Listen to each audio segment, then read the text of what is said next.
Então, primeiro ano, vamos iniciar mais um conteúdo.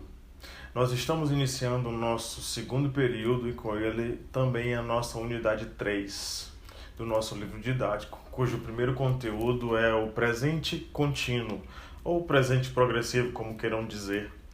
Em inglês nós o chamamos de present continuous. É um tempo contínuo da língua inglesa, não é simples como os tempos verbais que nós havíamos estudado até então. É um tempo contínuo, ou seja, progressivo, indica um período de tempo em que começou em determinado ponto e ainda perdura no momento da fala. É eu dizer em português, por exemplo, eu estou falando com você. Aí não configura uma ação simples, e sim uma ação que está em processo, uma ação contínua. Eu estou falando com você.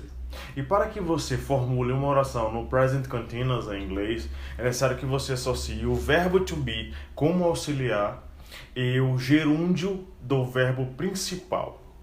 Aí vocês vão lembrar que o gerúndio ele vai ser aplicado quando você insere a terminação ing ao verbo.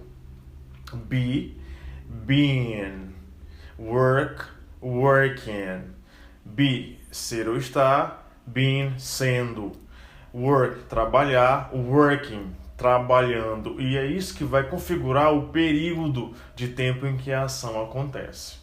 Ok? Temos alguns exemplos aqui. Na forma afirmativa, nós temos o verbo to be.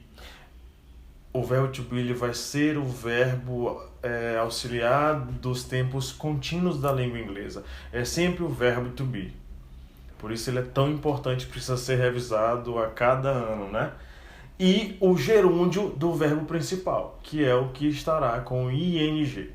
I'm reading, aqui está contracto, o verbo to be, mas você poderia usar a forma convencional, caso quisesse. I am reading a very interesting book. I am reading a very interesting book. Eu estou lendo um livro muito interessante.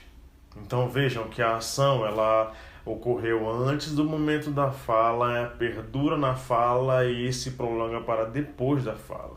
A ação não está encerrada, está em processo. Não quer dizer que necessariamente que ela esteja acontecendo no momento em que se diz, mas ela está ocorrendo no período em que se fala. Certo? Eu estou lendo um livro muito interessante. Outro exemplo. The sky is getting cloud. Aqui nós temos o verbo ficar, não é? E aí, por ser um verbo que apresenta a estrutura consoante, vogal, consoante, você vai dobrar a última consoante para inserir o ing. The sky is getting cloud. Verbo to be como auxiliar, verbo principal que é o to get, aqui ficar, no gerúndio, ficando, e aí complemento verbal aqui, tá? Cloud quer dizer nublado.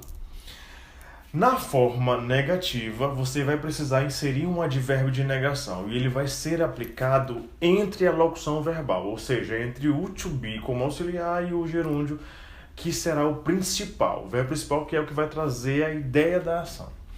Willie is not studying hard enough.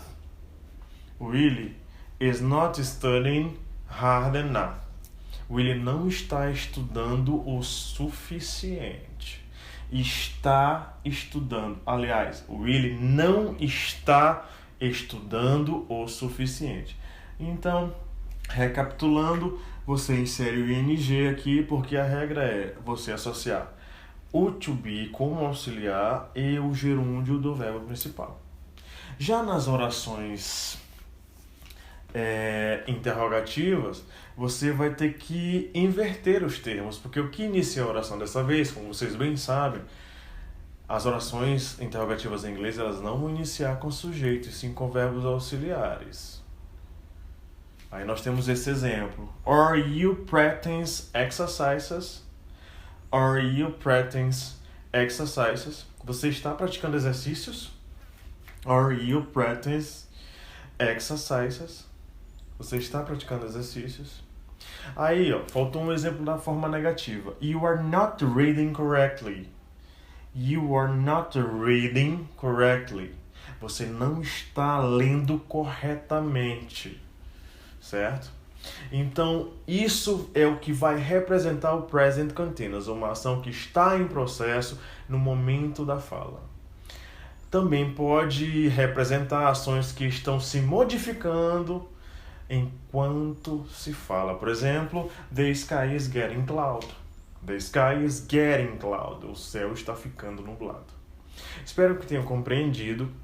A solução das dúvidas será em nossas plataformas digitais. Conto com vocês e até a próxima.